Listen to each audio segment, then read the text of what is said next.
Finally welcome after long time पछि चाहिँ मैले भ्लग गरिरहेको छु र अहिले चाहिँ म यहाँनिर काठमाडौँको यहाँनिर थाम्बेल छेउमा छु र आज हामी यहाँनिर घुम्न आइरहेको छौँ भाइहरूसँग। भाइ के छ खबर? High hi hello guys. अब चाहिँ हामी कहाँ जान्छौँ? थमेलको ड्रिम गार्डन भन्ने ठाउँमा जान्छौँ। आज चाहिँ हामी यो काठमाडौँमा चाहिँ एकदम सायद पहिला 2 महिना अगाडि आएको थिएँ उता बाहिर देखाउँदाखेरि घुम्नु पाइनँ। सो त्यसैले अब चाहिँ आज चाहिँ घुम्ने हो। सो हेर्नुहोस्, लेट्स सी गाइज। टिकट काट्ने छौँ अनि भित्र जाने हो। ओके, अब चाहिँ यहाँ हामी टिकट काटेर यहाँ चाहिँ हाम्रो ड्रिम गार्डन, काठमाडौँको ड्रिम गार्डन थमेल नजिकै छ। सो हेर्नुहोस् तपाईँहरूले पनि।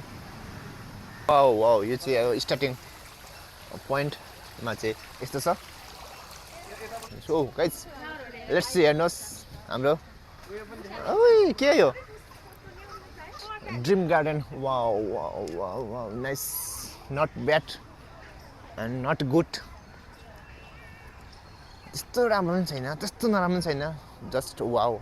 सो हेर्नुहोस् तपाईँहरू पनि यहाँ नजिकै काठमाडौँ नजिक हुनुहुन्छ भने ड्रिम गार्डन घुम्न चाहिँ आउनुहोस्। अगाडि आउँ, हल्का पानी पनि छिटाइरहेछ है।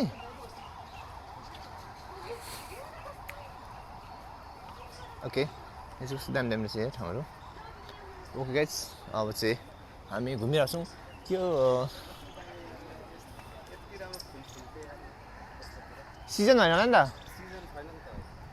ल जाउँ। यसको नाम चाहिँ के हो हजुरहरूले कमेन्टमा भन्नु होला। यो चाहिँ कस्तो खाना खाइरहेको छ है, के खाएको? हेलो, हामी घुम्दैछौँ यहाँनिर ड्रिम गार्डनमा। अझै घुमिसकेको छैन है, अझै राम्रो राम्रो ठाउँमा जानु बाँकी नै छ।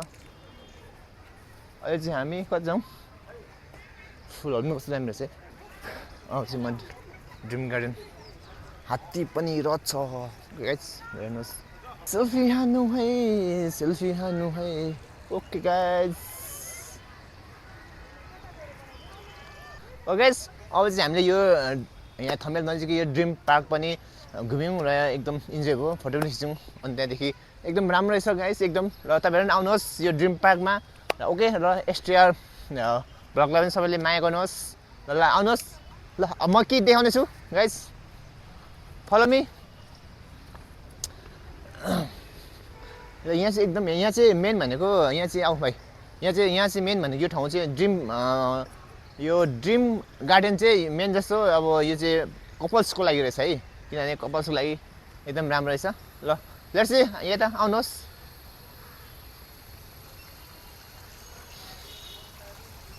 अब भाइ फास्ट भाइ। ओके गाइस, यहाँ यो चाहिँ वाउ, व्हाट इज दिस, कसरी निस्केको होला त्यो? ल गाइस, र सबैले एसटिआर सूर्यलाई सबैले माया गर्नुहोस् र सेयर, सपोर्ट अनि लाइक अनि सब्सक्राइब चाहिँ गर्नु नभुल्नु होला। ल सबैले माया गर्नुहोस्। ओके, जय नेपाल।